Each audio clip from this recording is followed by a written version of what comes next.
Halo teman-teman, kembali lagi bersama kita di Infernal Podcast. Dan saat ini kita ada di Lars Headquarters, salah satu cafe di Jogja. Dan kebetulan juga sekarang kita lagi sama salah satu foundernya Lars Headquarters, yaitu Mas Odi. Mas Odi. Halo Mas Akmal. Ya, Halo. kabar? Sehat Mas Iksan. Oke. Ya. Biar jadi pengusaha angel nggak? Apalagi kan saat ini kan juga lagi pandemi gitu. Jadi ini kamu jadi pengusaha, ngurusin sendiri, semuanya kamu urusin ya, walaupun ada tim ya, dan juga lagi pandemi gitu kan. Nah, gimana sih susahnya gitu jadi pengusaha? Sebelum jawab boleh tak seruput kopinya dulu, biar santai dulu gitu. Santai.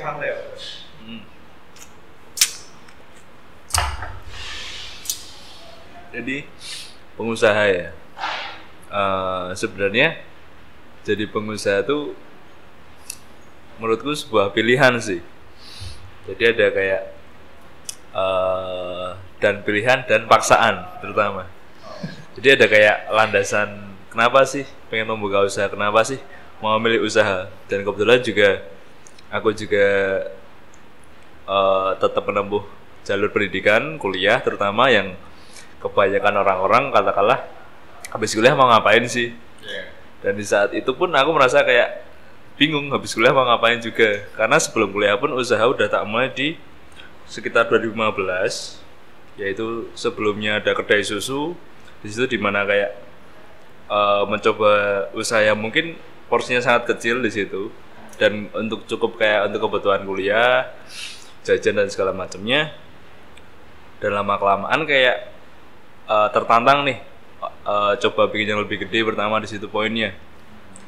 Dan akhirnya pun juga Lars sendiri ini kan juga udah terbentuk di 2018 sebelumnya. Dari skala yang mungkin aku bisa bilang kecil banget, dengan tenaga modal seadanya, dan sampailah sekarang yang alhamdulillah juga udah cukup bersyukurlah, lumayan lah dengan adanya Lars yang sekarang. Nah dari situ dia ambil kesimpulan bahwa mau menjalani usaha tuh ya udah fokus aja dengan, kalau kamu mau usaha fokuslah sama usahamu, jangan ada kayak kamu mau ambil semuanya lah, ibaratnya usaha jalan kerja jalan gitu loh katakanlah. Fokusnya bakalan kepecah aku yakin, dan developing bisnis yang udah kamu bentuk dari awal, prototipenya di aku awal bentuk di 2015, ya aku kembangin terus setiap tahunnya lah katakanlah tuh. Dan sampai sekarang pun masih ditanyain terus nggak mau kerja, ya pengusaha pun juga kerja sih menurutku. Dia bakalan mikir tiap hari terus, bakalan mau ngapain terus, ya itu sih. Dan untuk case pandemi ya, jadi pandemi itu berkah sih mas, soalnya berkah. Jadi ya banyak yang namanya usaha kan, paling gampang tuh kalau aku ambil kesimpulannya sama dengan sebuah masalah. Usaha adalah masalah.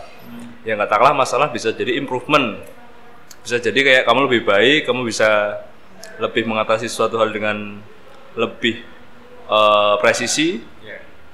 Dan poinnya di pandemi itu masalah besar bagi semua pengusaha. Dan sebelumnya pun 2018-19 pun aku juga mengalami beberapa masalah gitu loh mas.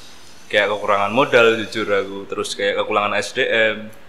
Dan kalau nggak ada kedua poin itu juga pun orang-orang mikir bahwa aku nggak bisa bikin usaha. Tapi akhirnya berani, dan adanya pandemi kayak pasti ada sih impact yang bakalan, atau sebuah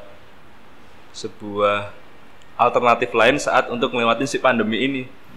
Yang katakanlah ada beberapa nuwun sewu, beberapa pengusaha kafe di Jogja ada yang memutuskan untuk tutup, terus ada yang memutuskan untuk kayak, ada yang mungkin beberapa kayak udah putus harapannya juga. Di pandemi pada bulan Februari 2020 kemarin, ya mau nggak mau kita, karena dulu Lars tuh segmennya adalah mahasiswa, yang kebetulan itu juga di area mahasiswa di daerah UPN dulu, ya kita harus banting setir di situ. Contohnya adanya pandemi kita jualan sampai Tokopedia juga. Adanya pandemi beberapa pengusaha ada yang bilang usahamu tuh harus beyond gitu loh, harus bisa melampaui batas. Yang katakanlah kamu selama ini terkunci dalam kayak udah enak-enak aja usaha, udah ada customer udah gitu. Tapi kalau ada case kayak gini, ya kamu harus nembus batasnya ini. Contohnya apa? Yang katakanlah kemarin jualan minuman doang. Terus akhirnya kita create inovasi sebuah produk baru yang katakanlah itu adalah konsentrat kopi susu sepertinya. Seperti contohnya konsentrat kopi susu. Iya. Jadi kayak adanya masalah mesti ada inovasi dong di situ. Dan sampai akhirnya dengan Lars dulu yang warung kecil tuh sampai kita jual di Tokopedia sampai Medan, sampai Jakarta, sampai Bandung, sampai mungkin beberapa teman dari Jawa Timur juga. Jadi karena customer kita jauh saat itu dan kita harus bikin produk tahan lama, makanya kita eksperimen kayak coba bikin kopi susu bubuk, konsentrat kopi susu, jadi mereka tinggal nuang-nuang atau segala macamnya. Dan akhirnya pun channel penjualan Lars malah makin bertambah di situ. Gak cuman dine in, terus akhirnya kita mikir bahwa kita dimudahkan dengan aplikasi ojek online mungkin buat order, dan saat pandemi orang-orang baru gencarin hal tersebut. Berarti yang kamu bilang tadi kayak konsentrat kopi bubuk segala macam yang di Tokped itu juga sebenarnya baru terjadi ketika ada pandemi ini ya? Benar sekali. Dan yaudah akhirnya yang semula mindsetnya orang bahwa oke, ke coffee, ke shop atau ke cafe itu kalau nggak nongkrong nggak asik sih. Tapi sih di situ ada poinnya bahwa kebetulan aku atau Lars sendiri sudah mempunyai beberapa loyalis tersendiri secara konsumen. Jadi emang dari dulu emang strategi yang kita utamain kan menjaga hubungan pelanggan secara interpersonal. Jadi saat mereka balik segala macamnya, kita masih berhubungan melalui media sosial Instagram dan masih sering tanya kabar segala macamnya, dan akhirnya saat ada pandemi mereka pun support kita gitu. Karena emang udah udah jadi customer loyal gitu kan. Dan saat itu paling berlaku tuh program referral sih menurutku. Jadi yang lucunya gini Mas, ada satu customer di Jakarta, dia sampai jadi dropshippernya Lars di situ. Jadi dia beli beberapa produknya Lars, konsentratnya itu tak kirim ke sana, dijual lagi di sana. Jadi kayak ya bersyukur banget lah aku mempunyai beberapa customer loyal di sini. Oke. Nah ini mungkin Mas Adi mic-nya bisa agak siap. Nah tapi kan tadi awal-awal maksudnya kita agak balik ke belakang gitu ya. Mas Adi kan katanya awal-awal usahanya bikin warung susu gitu. Nah, tapi kemudian kenapa sih kok akhirnya milih ke kopi gitu? Alasan kopi. Seksi sih kopi itu menurutku. Seksi. Komoditas yang seksi sih menurutku, dan ada beberapa story panjang sih dari hulu ke hilir ya. Dari cangkir kopi katakanlah paling gampang kan di rantai industri ini kan ada 5 step lah. Kalau di tangan lah ibaratnya. Ada petaninya di balik cangkir kopi ini, ada prosesornya, dia yang ngolah biji kopinya, terus ada roasterinya, dia yang manggang kopinya, ada si tangan baristanya atau coffee shop, yang terakhir ada customernya. Dan itu menurutku kayak ini sebuah kopi doang loh, kecil loh.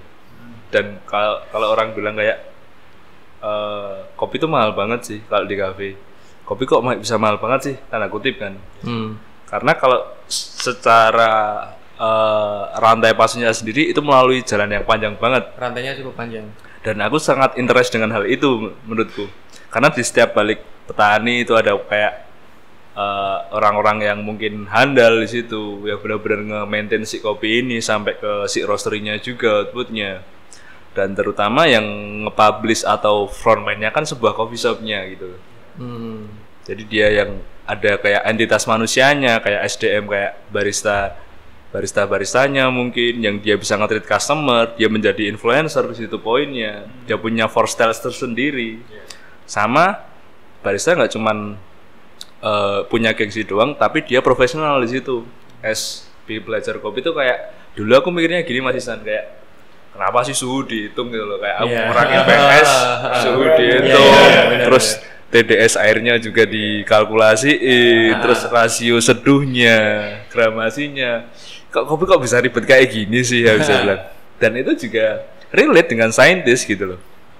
Karena mungkin beberapa teman-teman kopi mungkin juga paham kayak setiap kopi itu ada nilai standarnya tersendiri. Gimana tuh? Jadi kayak ada kan proses istilahnya cupping di situ. Untuk menilai saat kopi ini mau disajikan, biasanya sih teman-teman dari barista atau dari coffee shopnya, dia menguji cita rasa kopi dulu nih. Kayak dia diseduh cari rasa-rasanya, cari unique taste-nya tuh apa sih sebenarnya di kopi ini. Iya. Itu dan nggak cuman dari segi quality produknya ya, yang hebat lagi kopi menurutku adalah sebuah ini sih media konektor bagi beberapa orang yang ada di coffee shopnya itu sendiri. Kayak contohnya ketemu orang sekarang harus di kafe, ketemu rekan bisnis atau deal-dealan layanan di kafe, mau panjat sosial mungkin di kafe, mau ngecil, mau nugas atau apa, kayak ya udah di mindset trennya kita lah sekarang. Kayak aku harus apa kafe. Jadi aku menurutku pribadi ya tidak dimungkiri bahwa orang-orang datang ke coffee shop atau suka kopi sebenarnya belum tentu dia suka kopi ke coffee shop itu gitu loh. Tapi karena ada fasilitas lain, experience lain yang didapat di sebuah coffee shop, makanya mereka menjunjung sebuah coffee shop. Jadi memang di setiap proses itu yang bikin seksi, mereka dari tiap-tiap proses itu punya nilai filosofisnya sendiri ya. Value-nya berbeda-beda, tapi itu bisa satu aliran yang mencakup semuanya lah. Dan jadi kopi itu semacam menjadi sebuah hub gitu ya, yang menghubungkan banyak banget profesi orang-orang gitu. Kalau gampang lu, kopi itu adalah 5 kebutuhan Maslow. Semua ada semua di situ aku ya. Dari biologisnya, dari kenyamanannya, dari sosial, aktualisasi, harga diri mungkin. Ada di situ, prestisnya juga dapat. Makanya paling gampang kopi itu adalah Maslow, udah gitu aja. Kopi itu Maslow. Orang ekonomi harus tahu itu. IPS saya. Itu sih kenapa kopi. Tapi tadi mungkin kita agak balik lagi gitu ya. Maksudnya aku sih sampai sekarang kayak masih penasaran gitu. Dari awal mula kamu bisa merintis ya tadinya kopi, yang dari tadinya susu terus sampai kopi, dan mungkin sekarang sudah ada beberapa cabang gitu kan. Mungkin beberapa orang bilang bahwa kalau mau jadi pengusaha yang bisa bisa sukses gitu kan butuh privilege gitu kan, butuh privilege yang mungkin dari orang tua yang memang punya balungan gede, sehingga mungkin secara pengalaman dan secara modal anaknya dapat gitu. Tapi kalau menurut kamu gimana tentang privilege gitu? Kalau punya privilege bersyukur aja sih. Tapi kalau nggak punya ya kamu harus kerja lebih keras sih. Message-nya kayak gitu sih, kayak aku pun pernah mengalami fase di mana enak kayak pengusaha yang dia punya nuwun sewu, orang tuanya udah punya usaha sendiri. Dan aku secara pribadi aku nggak punya background orang tua yang pengusaha gitu loh. Semua pekerja juga. Dan yang gobloknya gini Mas, lucunya gini sih, bukan gobloknya. Saat mungkin kalau aku memulai usaha di fase sekarang ya, di zaman setelah kuliah mungkin kayak orang-orang berlomba untuk kayak kompetisi, aku harus dapat kerjaan, aku harus dapat perusahaan yang mapan, bla bla segala macam, posisi yang strategis lah posisinya kayak gitu. Mungkin aku bakalan lebih kena pressure secara mental sih. Tapi karena dulu mulainya di kuliah dan itu katakanlah mindsetnya masih kayak nggak terlalu mikirin banget hal-hal yang kayak wira deh modal lo gitu loh katakanlah. Yang tabrak sih gitu. Kayak udah nekat terus kayak ini balikin uang segede kayak gini kayak gimana gitu loh. Yang katakanlah aku bisa bilang membuka kafe itu nggak cukup murah lah untuk seorang mahasiswa katakanlah dulu. Poinnya kan kayak gitu. Jadi yang masalah tadi masalah mengenai private segala macamnya, wang sinawang sih mas kayak gitu. Dan menurutku value yang paling berharga itu apa sih? Bukan sebuah uang di situ. Kompetensi sih menurutku, kapabilitas SDM-nya sih. Dan aku relate sekali saat akhir-akhir ini ya, saat seseorang dia mempunyai kayak mungkin sebuah ekuitas sumber daya manusia yang bagus di situ, dia bakalan dicari oleh uang itu sendiri. Berarti kalau jadi pengusaha itu enggak sebenarnya komponen-komponennya nggak cuma modal tok gitu. Bener banget. Ada kapabilitas. Jadi ketika misalnya nih ada orang yang mau bikin bisnis, dia nggak punya modal ya, dia kejar kapabilitasnya. Gitu. Dan sebelum mulai usaha ini kan juga aku sempat kerja di salah satu sebuah coffee shop di Jogja as a barista.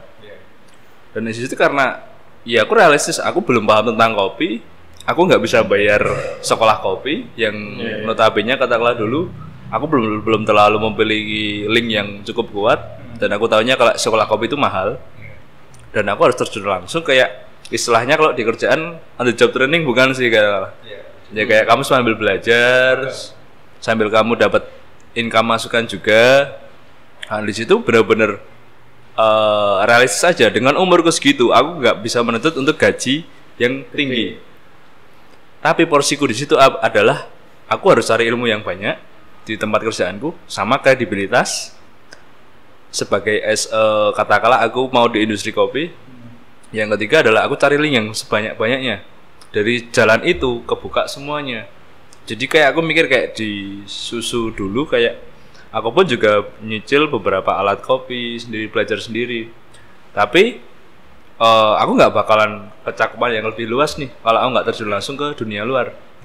Di posisi waktu kuliah semester 4 itu kayaknya mas. Nah, dari situ pun juga kebuka semuanya jadinya. Dan ilmu atau modal yang aku dapatkan, impact dari aku kerja, itu pun juga kayak untuk purpose tujuanku bahwa one day katakanlah aku juga pengen punya sebuah usahaku sendiri tentang coffee shop gitu loh. Itu poinnya. Dan ya itu menurutku sebuah bukan jalan singkat ya. Kayak ibaratnya ada alternatif dua jalan nih.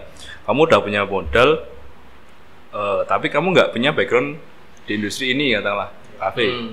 Itu pun juga mereka juga bakalan nyari orang yang capable buat nge-maintain si kafenya. Tapi sebaliknya, kamu mempunyai ilmu atau kompetensi untuk menjalankan industri ini, tapi kamu nggak punya modal katakanlah di situ. Kan sebenarnya sama aja kan, relate kan. Tinggal kamu kuat-kuatan ngelewatin jalur mana sih di situ. Mesti ada resikonya sih. Semuanya kalau bisa bilang. Itu sih mas. Ini masalah kayak privilege segala macam masalah itu ya tabrak aja sih menurutku. Yang penting lebih ke niatnya tuh mau kemana gitu ya. Yang penting ada goalsnya sih. Kamu nggak mau ngapain. Percuma kan kayak tabrak terus arahin ini dia nanti ya. Mulai ketabrak sikat kanan kiri. Benar. Di Jogja tuh nek hitungan kasarmu kafe ada berapa? Di skripsiku ya. Skripsiku tuh mulai tentang kafe. Itu di 2018 di salah satu artikel menyebutkan bahwa di Jogja terhitung kafe, warkop, coffee shop, resto yang katakanlah ada sebuah kopinya itu udah nyampe 3.000-4.000, bayangin mas. 2018. Padahal menurutku secara pribadi peaknya di Jogja kafe pada buka itu setelah 2018. Jadi sekarang banyak banget. Dan mungkin kayak ada yang bilang dari beberapa teman kayak sebulan ada 5 atau usaha kafe baru, dan mungkin sebulan juga kalau dikalkulasiin ada 1 kafe yang tutup. Berarti ada persaingan yang ketat di industri ini, relate-nya, dan itu relate dengan tren konsumen yang katakanlah sangat dinamis banget ya kalau di kafe ya. Happening baru langsung pada nge-up, dan mungkin kayak yang lama pun juga harus ada yang survive juga.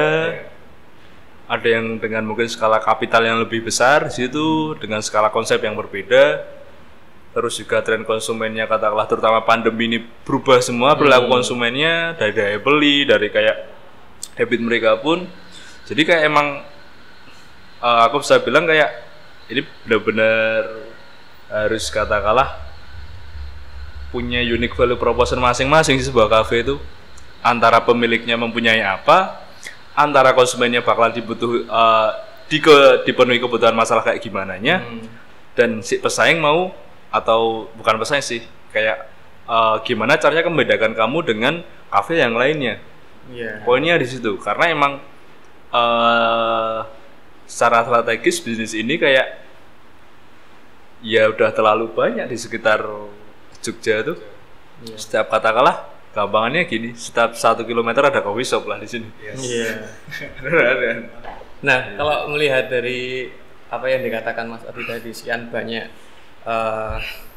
coffee shop gitu ya, yang membedakan Lars dari yang lain tuh apa, Mas? Lars pertama namanya. Iya. Lars Headquarter. Ono artinya apa sih? Wah, ada. Apa itu Lars tuh? Lars itu diambil dari bahasa Skandinavian. Waduh. Yang artinya kemenangan.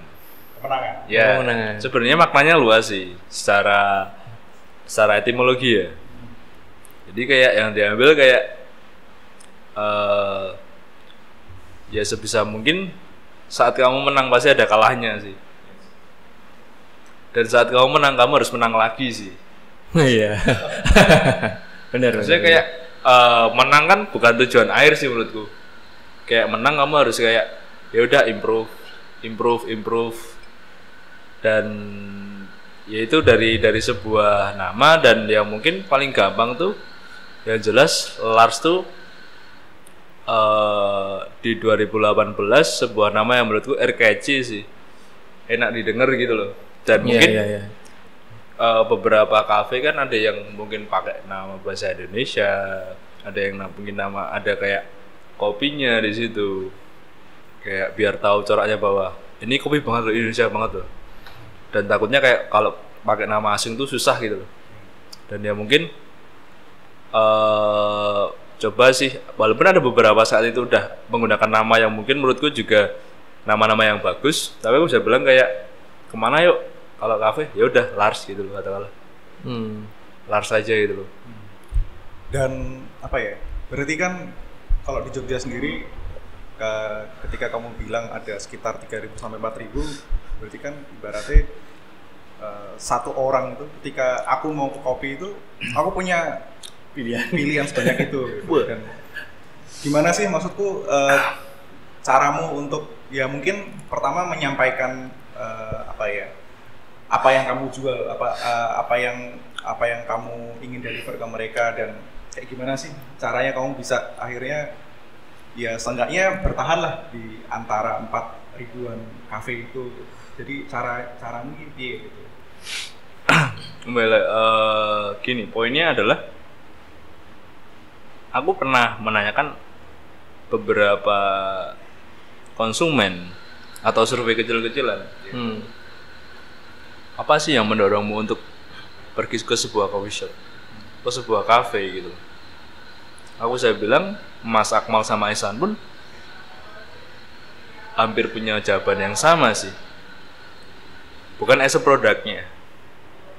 Walaupun aku paham kopi, walaupun teman-teman juga ada paham kopi, tapi alasan yang paling mendasar apa sih? Ya bakal nyari experience di situ. Pengalaman apa sih? Pengalaman ketemu teman di coffee shop, pengalaman ketemu si barista di coffee shop, pengalaman yang tak bilang tadi ketemu sebuah klien di situ. Jadi cuman sebuah konektor aja gitu, as a product. Selebihnya kayak gitu. Jadi experience yang ditawarkan sebuah cafe atau sebuah coffee shop menurut tuh kayak ya udah menjadi daily habit bagi beberapa tren masyarakat saat ini gitu loh. Kayak insight-nya kayak cafe insight positif gitu loh. Udah banyak banget sekarang. Kayak udah rame kayak aku mau skripsian, berarti aku harus ke cafe gitu. Udah kayak mau tak di cafe, aku harus beli kopi katakanlah biar produktif. Tapi kan sebenarnya itu di mindset doang sebenarnya. Kamu minum air putih di rumah pun ngerjain skripsi bisa gitu. Nah dari situ dia berkesimpulan bahwa aku harus memberikan experience yang menarik di konsumenku, di situ poinnya. Dengan apa cara sih Lars yang bisa membantu itu? Biar katakanlah orang-orang pengen atau interest untuk kayak aku mau kelar sih dengan aku punya pilihan 4.000 katakanlah sebuah workshop. Satu langkah yang mungkin udah kita lakuin adalah membentuk sebuah reputasi brand di situ. Reputasi brand yang katakanlah persepsi konsumen atas brand Lars itu kayak gimana sih? Kenapa sih Lars berani berani pindah di tempat yang baru dengan nama yang berbeda? Katakanlah ada beberapa orang nanyain kayak Lars tuh dulu namanya Lars Coffee Brewers, sekarang Lars Headquarter gitu. Nah, dulu ada kopinya gitu. Terus dia bilang kayak kalau nggak ada kopinya orang-orang susah dong ngira kamu sebuah coffee shop gitu. Iya. But saat di momen dimana kamu punya sebuah reputasi brand yang kuat di situ, buat namamu apapun lah itu kayak namamu sepatu tapi kamu jualan kopi, ya udah orang-orang biasanya kopi ke tempatmu gitu loh. Jadi secara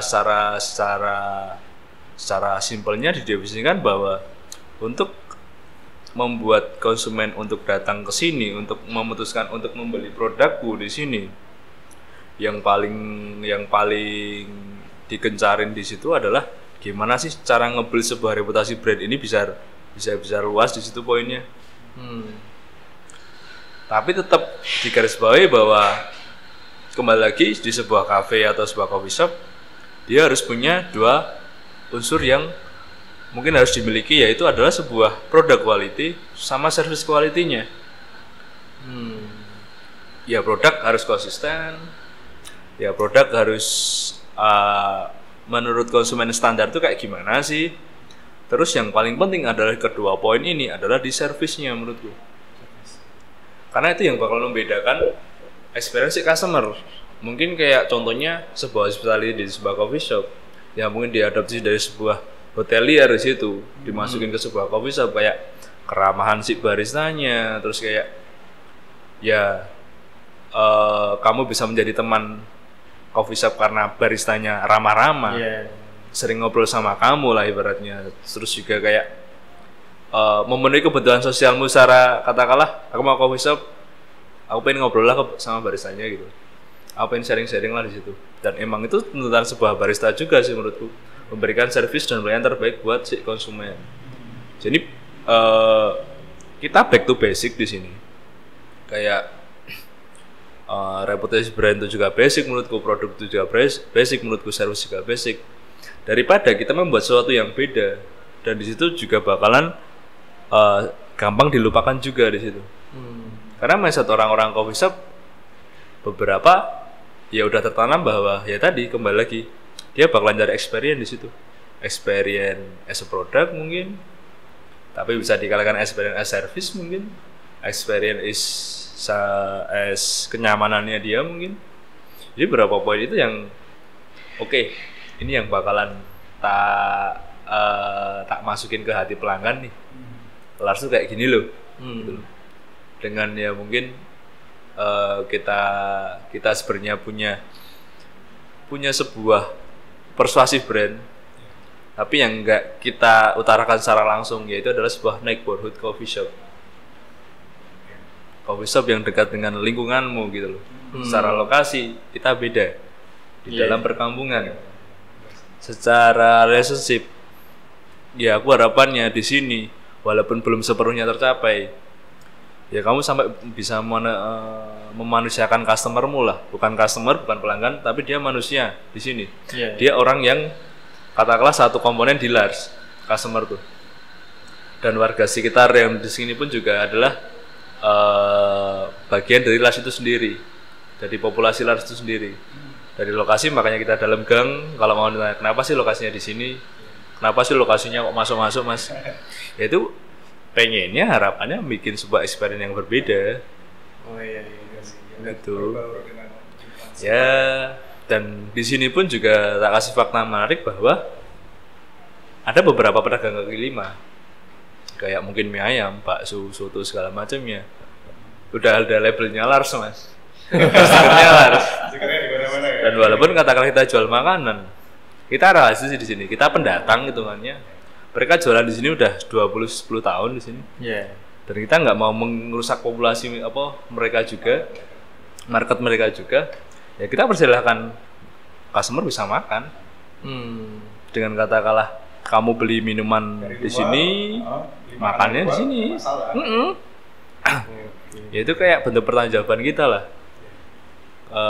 Kalau temanya ternyata Lars itu apa paling gampang? KKN itu temanya. Balik ke masyarakat. Oke, tapi itu malah menjadi apa ya, kayak simbiosis yang mutualisme gitu. Bener ya. banget Mas, Itu keren saling banget. membantu. Oke, ini kita udah banyak banget ngobrol sama Mas Odi. Baru awal-awal nih, nanti kita akan kembali lagi setelah ini. Halo teman-teman semua, kembali lagi di Informal Podcast. Tadi kita udah ngobrol banyak sama Mas Odi. Dan sekarang di segmen selanjutnya kita bakal ngomongin sesuatu, yaitu tentang sumber daya manusia nih. Itu kan juga salah satu elemen yang penting ya Bener dalam banget. sebuah coffee shop itu. Nah, menjalankan sebuah coffee shop ini kan nggak cuma satu orang. Bener. Tentu ada timnya. Bahkan Iya. Mas Odi juga ngurusin beberapa coffee shop lain gitu kan. Nah itu caranya nge-handle tuh gimana Mas? Ini informali wong telu ya angel banget tenan lho. Apalagi banyak banget orangnya. Ini ya masalah SDM ya. Kan di Lars sendiri kan nggak cuman aku di sini poinnya. As a founder ya, ada partnerku satunya namanya Mas Gusti. Terus juga ada beberapa rekan yang bantuin juga. Sekarang juga dibantuin ada dari teman dari Jakarta juga. Ya mungkin gini sih. Aku sering bilang ke teman-teman bahwa satu orang kita bisa. Tapi kalau kita bareng-bareng kita lebih jauh. Gampangnya gini, satu orang kita bisa tercapai kayak mungkin aku ngendel sendiri pun bisa, Mas Gusti ngendel sendiri pun bisa, partnerku, teman-teman yang lain di pasar lain megang pun bisa. Iya. Tapi di satu poin bahwa bisa belum tentu kamu bisa mencakup hal yang lebih luas. Makanya kerjasama itu penting banget sih menurutku. Yang dibagi dari beberapa step ya, kalau mungkin kayak di mindset atau governance di Lars sendiri. Yang pertama adalah sebuah komitmen, mungkin bisa sebuah ya mungkin kontrak tertulis pun juga itu menurutku juga nggak terlalu penting juga sih. Tanda tangan, ayo kita partneran bisnis, segala macamnya. Yang penting apa sih? Kayak kita punya satu visi, secara bisnis. Tapi kita juga punya satu visi secara karakter personal. Itu yang aku dapat dari senior kalian. Di Tirto ada. Kok kalian? Kamu Tirto, juga? SMA Tirto. Aku juga. Tirto Nirmala, Yogyakarta. Waduh, endorse nih. Nah, jadi kita udah punya satu visi. Ngomongin komitmen dulu ya. Kita bisnis mau ngapain sih? Kita harus punya tujuan sih. Kita ada di sini sebagai partner mau ngapain sih? Kayak informal pun mungkin teman-teman juga punya tujuan juga kan. Iya. Tapi di garis bawah bahwa tujuan itu harus punya pertama panduan atau guidance yang kuat. Tujuan. Ya mungkin bisa juga dengan ala-ala corporate dengan penilaian KPI KRI-nya mungkin. Ya kalau kamu nggak sampai ya udah. Takat istilahnya atau dan yang terpenting adalah menurutku sebuah karakter sih di situ. Karakter adalah mungkin individu A sama B sama C sama D itu berbeda. Tapi kita harus jalan bareng di sini, satu pikiran bareng di sini. Dan sebuah dokumen atau panduan itu menurutku juga nggak cukup kuat sih. Dari komitmen dari hasil tersebut, makanya di sebuah komitmen yang kuat pasti ada komunikasi yang kuat di situ. Istilahnya kayak 4K lah gampangannya. Komitmen, kerjasama, komitmen komunikasi di situ. Yang kedua, jadi dari komunikasi antar partner, komunikasi antar teman-teman di situ. Jadi kayak ada bilang kayak bisnis itu rusak kancan ya. Rusak kancan mergo bisnis ya kan bakal tuh. Ibaratnya kayak dan itu pun relate saat beberapa teman juga kayak ada yang sambat di aku juga gitu loh. Kayak mungkin teman kayak ngomong bisnis sih aja bisnis lah. Nek karo kanca cerak sak kancan melesrek kabeh rusak. Sebenarnya nggak bisa disalahkan itu sih, bukan salah bisnisnya. Sistemnya di situ poinnya adalah sistem mencakup komitmen, komunikasi, kerjasama, kepuasan. Iya gampangnya gitu kan. Oke. Ya mungkin itu sih. Kalau Lars sendiri atau kamu sendiri dalam mencari calon barista atau calon karyawan itu apa aja sih maksudnya poin-poin yang memang kamu cari gitu kan, dan gimana maksud itu kamu kan ketika misalnya ada sesi interview itu kan kamu cuma melihat secara sekilas aja gitu, jadi kamu nggak bisa lihat secara keseluruhan dan caranya kamu tahu nih bahwa itu adalah pilihanku sih. Kalau sebenarnya banyak ya variabelnya, indikatornya juga kayak mungkin kayak klasifikasi untuk mendapatkan apa sih, mungkin beberapa coffee shop juga udah punya standarnya masing-masing ya. Tapi kalau bisa dibilang ya kembali ke 2 poin yang tadi sudah sampaikan, harusnya harus punya skill kayak ya ini pekerjaan yang katakanlah pekerjaan yang nggak terima jadi gitu loh. Kamu harus kayak punya knowledge dulu, punya pemahaman dulu, katakanlah kamu belajar, kamu sharing, kamu bisa tahu logikanya juga, kamu bisa membuat sebuah produk di situ yang katakanlah kopi itu bisa enak atau nggak enak gitu loh gampangannya. Terus ya secara teknis lah di situ poinnya, kayak kamu menguasai suatu hal di bidangmu, katakanlah kamu harus bisa bermain musik, ya kamu harus sekolah musik gitu loh. Tapi kan di kopi bisa sekolah kopi di situ, bisa juga kayak kamu belajar sendiri di situ, bisa sharing dengan orang lain. Di minimal ada basic lah di situ yang mempunyai kamu. Terus yang kedua ya tadi entertain di situ poinnya. Tak dipungkiri ya sebuah coffee shop tuh di industri kreatif ya kita menjual hal-hal yang berbau dengan mungkin tadi kayak entertainment, terus juga kayak gimana sih kamu bisa bikin customermu itu senang dengan kamu gitu loh. Nggak dipungkiri dari mungkin look, body language, komunikasi, terus juga kayak treatmentmu gimana caranya. 2 poin dasar itu gitu loh. Kalau nggak ada satu nggak masalah gitu loh. Karena 2 ini semuanya bakalan kalah dengan integritas orangnya, individu tersebut. Kayak dia punya willing to learn yang kuat di situ, kayak honestly yang kuat di situ, dia mau terbuka di situ, mau dibimbing di situ. Itu juga kayak jadi satu landasan yang kuat bahwa ini orang bakalan lebih dapat menguasai 2 poin ini gitu loh. Karena dia dari awal pun juga dia punya keinginan belajar untuk kayak aku mau jadi barista nih katakanlah. Dan dari barista tuh apa? Tinggal aku masukin beberapa poin itu tadi. Jadi itu yang paling jadi apa pondasi untuk kayak siapa sih barista yang kamu rekrut? Ya dia harus punya beberapa poin, ketiga poin tersebut yang dimana adalah poin terpenting adalah integritas sama kejujurannya tadi. Nah dari interview yang singkat itu gimana cara bisa ya mungkin secara tepat gitu bahwa anak ini 3 nggak punya, kan bisa jadi mereka ya katakanlah berbalik dalam topeng gitu. Benar. Kayak orang bakalan kelihatan setelah 2 bulan kita bersama dia kan contohnya. Kita tahu aslinya lah ibaratnya. Pertama mungkin dia bakalan menutupi segala kekurangannya, ya wajar karena dia impresif, dia pengen katakanlah si pihak kafe atau coffee shop itu interest sama dia,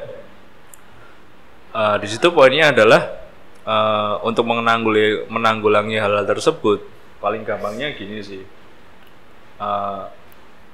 Kebanyakan beberapa juga ada yang menerapkan probation di situ, tes juga di situ. Tapi kalau di luar sendiri, kita mencari sebuah barista segala macamnya, kita jarang buka lowongan kerjaan. Tapi berdasarkan referensi dari customer, dari teman, ya kayak ibaratnya orang dalam lah ibaratnya. Karena orang ini bakalan bisa dipercaya nih, itu kan udah kunci kan. Dan kalau orang ini nggak bisa dipercaya, siapa sih yang malu? Yang merekomendasikan dia. Iya. Benar. Kan itu kan poinnya. Jadi apa istilah headhunter ya kalau ya. Kayak kita bakalan nunggu nih beberapa orang pinangan yang katakanlah, dan saat retensi customer pun, retensi si staff pun, kayak dia gonta-ganti staff pun, itu kan juga ada jarak waktunya nih. Katakanlah misal kayak si barista A mau resign katakanlah. Itu kan ada peraturan bahwa minimal sebulan lah sebelumnya. Nah sebulan itu kita mencari beberapa kandidat di situ. Daripada kita buka lowongan yang katakanlah itu ada mungkin sekarang siapa sih yang nggak mau jadi barista tuh? Itu mending dari referensi ya. Bocil FFP ya ngebar lah. Itu paling gampang itu dari rekomendasi itu. Dan saat dia udah ngebar, kalau aku secara pribadi ya tak tekanin bahwa secara umum intinya kamu harus punya 2 skill ini, Mbak Mas. Leadership sama selling, jualan. Percuma kamu bikin produk tapi saya nggak bisa jualan gitu. Karena percuma skillmu bagus tapi kamu nggak bisa jualan. Itu juga sebaliknya juga. Jadi kayak 2 ini ilmu yang dasar, katakanlah ayo kita bangun bareng-bareng yuk. Kayak ada produk baru tolong di selling up, terus juga cara jualan pun juga sama dengan kamu gimana cara nge-treat si customer A yang baru itu. Katakanlah dia nggak nyaman di Lars dengan semua keadaan Lars, nggak sesuai, kayak di Lars sempit, di Lars parkirnya kalau segala macamnya, di Lars banyak yang orang rokok di cuma ngasihnya, aku nggak suka segala macamnya. Tapi dengan harapannya 1 poin kamu mempunyai entertain sama treatment customermu yang bagus, semua 10 masalah yang dihadapin customer di Lars, 1 terbalaskan dengan hal yang katakanlah secara impact secara personal ke dia. Itu sih. Dan harapannya setelah kunjungan pertamanya dia, saat dia merasa kecewa di awal, dia pulang, dia merasa senang, dan dia harapannya balik lagi ke sini. Berarti experience itu nggak cuman dinilai dari dari tempat atau interior, tapi juga treatment atau service dari hospitality. Bener banget. Nah tapi selama ini nih, setelah mungkin kan udah banyak yang ganti-ganti nih staff-staffnya. Ada nggak sih misalnya kejadian lucu atau apa sih kok kayak gini bisa terjadi gitu? Aku sih. Yang terjadi gitu. Sorry yo. Rasa nih karyawan. Kepentingan Wira ngikutin. Ya pasti ada sih. Kayak ya aku pun pernah di posisi mereka, kayak tiba-tiba aku pun juga dulu kayak nggak mood kerja, tiba-tiba segala macemnya. Jadi ya mungkin resiko saat sekarang barista dengan katakanlah umur yang masih muda, dengan dia punya kayak berbagai permasalahan kayak mungkin di perkuliahan, relationship, hubungan, di karir yang lain, di keluarganya sendiri, biasanya ikut terbawa di pekerjaannya, kelihatan sih. Dan ya mungkin kalau ada hal-hal masalah kayak gitu yang tadi kayak wagu, terus tiba-tiba lagi kok uangnya jadi kau ini ya segala macamnya.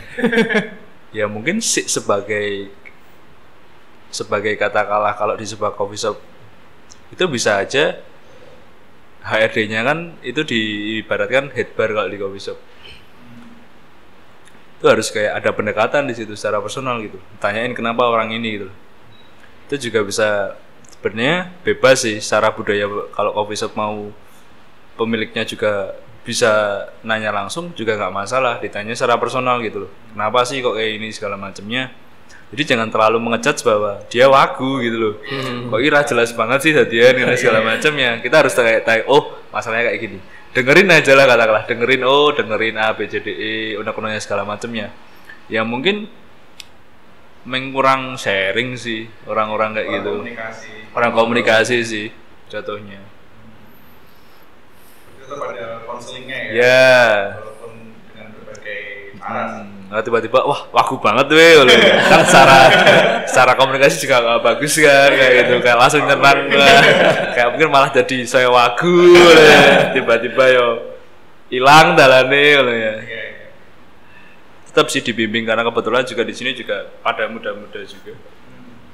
Ya masih angkatan 2017, 18, 19. Orang 14 tapi setua weh doan. Itu sih konseling sih mas. Ya. Oke, kita udah ngobrolin banyak banget ya, dari sepak terjang awal kayak gimana, merintis usaha kayak gimana, marketingnya pun juga kamu juga ngejelasin gimana cara yang ngelawan 4.000 kompetitor ya kan. Kamu juga menceritakan gimana sih caranya kamu untuk cari barista atau karyawan. Tapi ada hal yang menarik juga, tadi kamu bilang bahwa kamu pun juga mempelajari dari hulu ke hilir untuk proses kopi, dan kamu pun juga, aku tahu kamu juga sempat datang ketemu sama petani kopi gitu kan. Nah, jadi itu aku ngerasa menarik sih, karena kan akhir-akhir ini kita pun juga melihat ada beberapa isu. Misalnya kemarin Presiden agak kecewa dengan produksi atau produktivitas petani. Ini khususnya yang petani beras sih, bahwa nggak sesuai target dan segala macam. Kan kamu udah pernah nih ketemu sama petani, dan gimana sih kamu mungkin bisa menceritakan ke kita juga kondisi-kondisi petani kopi di Indonesia, dan pemerintah tuh punya peran apa gitu untuk petani kopi. Kalau mungkin cakupannya kayak Indonesia ya, mungkin pernah juga. Ini pernah aku tuh mau ketemu beberapa petani lah yang mungkin di sekitar regional Jogja lah, di situ poinnya. Nah di situ kayak jujur aku salut pertama. Ya bayanginnya beberapa banyak permintaan yang sangat banyak di coffee shop, mungkin belum tentu bisa dipenuhi oleh petani ya. Kayak beberapa kebun kopi yang ada di Indonesia pun juga banyak aku akuin di situ poinnya.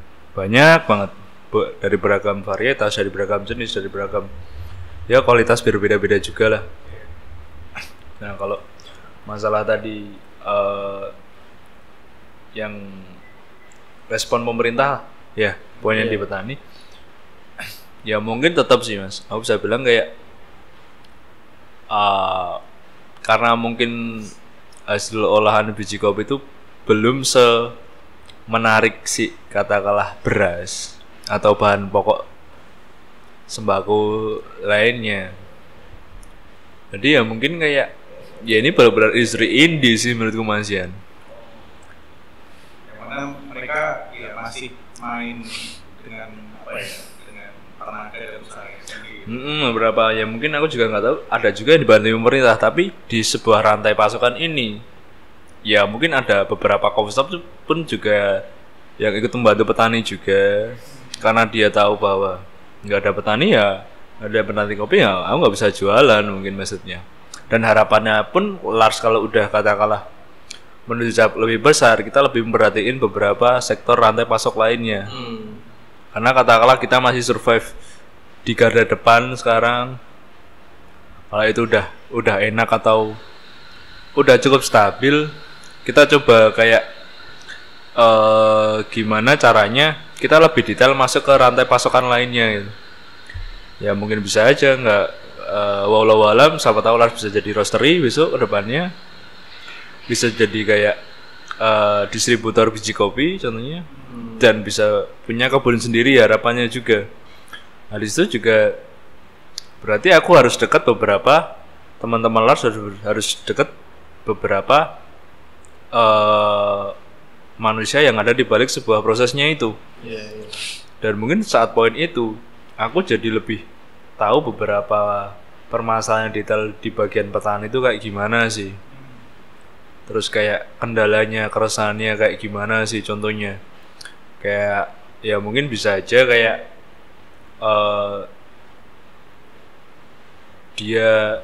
dia nggak tahu harga pasar, tiba-tiba ada tengkolak dia jual lebih mahal. Biasanya kan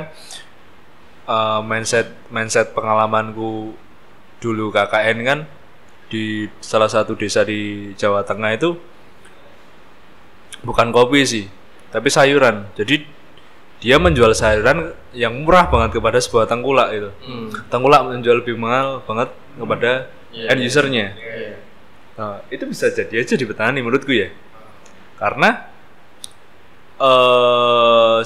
kalau petaninya dia katakanlah nggak mau berkembang sih, tidak mau memperluas kompetensinya katakanlah, jadi dia bakalan ibaratnya nuwun sewu dihapusi oleh beberapa tengkulak tersebut. Karena yang saya temuin yang dulu pernah ditemuin di daerah Temang itu juga kayak petani pun dibilang sendiri kayak aku mau ngomong petani mas, tapi aku pengen sinau lu gitu loh. Kayak dia tahu coffee shop, dia tahu makanya produknya itu digunakan di mana sih katakanlah. Ya mungkin beberapa petani yang hebat pun juga sampai mereka pun keliling Indonesia di setiap kompetisi kopi gitu loh, ada yang kayak gitu juga. Iya. Jadi dia udah nge-branding dirinya juga di industri ini sampai keluar di permukaan di situ poinnya. Jadi ada beberapa ya harapannya beberapa petani kopi pun juga bisa mengikuti hal tersebut sih, biar dia tahu produknya digunakan seperti apa sih. Terus yang kedua, relate nggak sih harga pasarannya dia dijual di pasaran, biar ya keadilan ada di sebuah rantai industri ini. Semua saling menguntungkan lah harapannya, jangan tumpang tindih. Nah, tadi kan selain dari willingness dari petaninya gitu ya, ada nggak sih sesuatu yang mungkin menghalangi industri ini untuk berkembang gitu? Apakah ada semacam monopoli atau apa gitu di antara rantai industri di kopi ini? Pasti ada. Dari setiap sektor pasti aku yakin ada di situ poinnya. Karena ini sebuah komoditas ya walaupun bukan komoditas utama ya. Dan di dunia pun juga cukup menjadi permasalahan ya, kayak kebutuhan konsumsi kopi terutama di dunia juga. Dan mungkin hal-hal yang besar tersebut jadi kayak membuat kayak peluang bahwa semakin orang-orang berlomba bahwa aku bakal mencari keuntungan di industri ini. Dengan mungkin aku bisa bilang dengan cara apapun sih. Karena ini bisnis. Dan bisa dibilang bisnis licik. Tergantung persepsinya bahwa saat kamu nggak paham, ya kamu rasa diliciin gitu loh. Tapi kalau kamu paham, ya kita serang-serangan di situ. Mungkin secara as a bisnis di situ poinnya. Bukan secara metafisika ya di situ. Kalau ada monopoli pasti ada sih, aku yakin. Orang mungkin beberapa negara luar pun juga monopoli kopi kita pun juga ada. Jadi kayak contohnya relate-nya hasil kebun petani harus dijual di negara ini. Itu pun masih ada setahu. Isu-isu kayak gitu masih ada. Di kelas aja juga ada monopoli ya. Wah benar, iya. Iya benar banget. Di kuliah juga ada di perkuliahan. Siapa yang mau nanya ternyata jawabannya udah tahu dia. Kamu nanya ya. Ya semualah kita dididik untuk monopoli di situ. Monopoli kaos. Nah mungkin ini terakhir nih Mas Odi. Dari seluruh perjalanan Mas Odi gitu di industri kopi gitu kan. Gimana sih harapannya Mas Odi tentang industri ini, tentang seluruh pelakunya dari rantai-rantainya itu, dan mungkin juga ada nggak sih bayangan kira-kira industri ini tuh apa ya, maksudnya akan long lasting sampai seberapa lama sih? Kalau harapannya ya semua semakin berinovasi, kayak ya aku bisa bilang kayak ilmu tuh atau sebuah apa ya, sebuah industri kopi menurutku kayak bakalan berubah, walaupun sama industrinya tapi bakalan berubah dengan mungkin adanya teknologi, mungkin dengan ada unsur-unsur lain di sini banyak. Jadi kayak daripada kita sebagai pelaku industri itu kayak telat menyikapi hal ini, kenapa kita nggak investasi dulu gitu loh untuk kedepannya. Ya kayak ngeramal lah ibaratnya, kayak aku mau ngapain sih, jangan sampai saat ada contohnya pandemi ini semua kaget, culture shock di situ. Ibaratnya kayak ya dimulai dari sekarang lah hal-hal tersebut tuh. Bukan berarti saat usaha atau mata pencarian sudah ramai, sudah menurutnya atau menurut beberapa pemilik atau pelaku itu udah enak, bukan berarti juga dia bisa santai gitu loh menurutku. Karena setiap bulan atau setiap tahun itu bakalan ada beberapa orang yang capable sih menurutku, yang bakalan muncul di permukaan juga.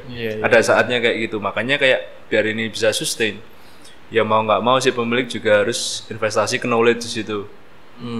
Itu poinnya. Terus tadi apa yang terakhir yang aku mau jawab, lupa aku. Kira-kira punya gambaran nggak industri ini tuh akan long lasting sampai seberapa lama sih? Kalau untuk long lasting aku bisa bilang ini bakalan bertahan lama sekali sih, karena ya industri kopi sendiri kan aku baca-baca dan aku pelajari kan itu sudah ada di sejak zaman Turki Utsmani gitu loh. Kafe itu kayak warkop, kedai kopi kayak dulu Sultan ngobrol, makanya ada alat kopi namanya Turkis, alat-alat kopi klasik segala macamnya. Dan yang mungkin sebuah kultur, sebuah warkop atau kedai kopi atau kafe itu menurutku dari dulu sampai sekarang itu sama aja. Ya intinya orang kumpul duduk minum gitu loh. Dan mungkin ada obrolan di situ juga, dan mungkin yang berbeda modernisasinya, kayak sekarang ada fitur penambahan mungkin kayak AC, WiFi segala macamnya, dan mungkin akan bertambah terus di situ. Kedepannya akan as a product mungkin sama ya base-nya. Dan mungkin beberapa manusia juga bakalan semakin pintar di situ. Semakin dia bisa kayak ngulik beberapa hal baru lagi juga, menemukan hal baru lagi di kopi juga. Tapi secara apa, intinya dasarnya adalah ini bakalan bertahan lama karena masih ada beberapa populasi di situ manusianya. Kecuali kalau emang katakanlah ya manusia juga bakalan bertambah terus juga, dan juga kebutuhan dia untuk kayak mencari sebuah asupan kafein atau coffee shop juga makin bertambah juga. Jadi ya kalau dibilang long lasting sampai kapan, aku bisa bilang kayak ya sampai habis lah ini populasi manusianya. Sampai nggak ada mau ketemu orang lagi lah, introvert lah katakanlah, cuma di rumah aja gitu. Kayak dia keluar rumah tuh isi nul. Itu sih Mas, karena ini sebuah komunitas besar sih kopi. Lumayan top. Thank you banget Di atas kesempatannya buat sharing-sharing sama teman-teman informal. Jadi kalau misalnya teman-teman juga mungkin lagi ada di Jogja atau mampir ke Jogja, bisa ke Lars. Ini di alamatnya di mana Mas? Di Gandok Darsan. Paling gampang belakang Hotel Lafayette, udah itu aja. Lafayette ya. Ya, Lafayette. ya. Kalau nama IG-nya apa? Lars.hq. Lars.hq. Haki Raja. Oke, segitu dulu dari kita. Sekali lagi thank you banget. Thank you Mas Akwal, Mas Isa. Mas Dimas mana Mas Dimas ini? Halo Mas Dimas. Oke teman-teman, sampai jumpa kembali di episode selanjutnya. Bye bye. Woo. Das.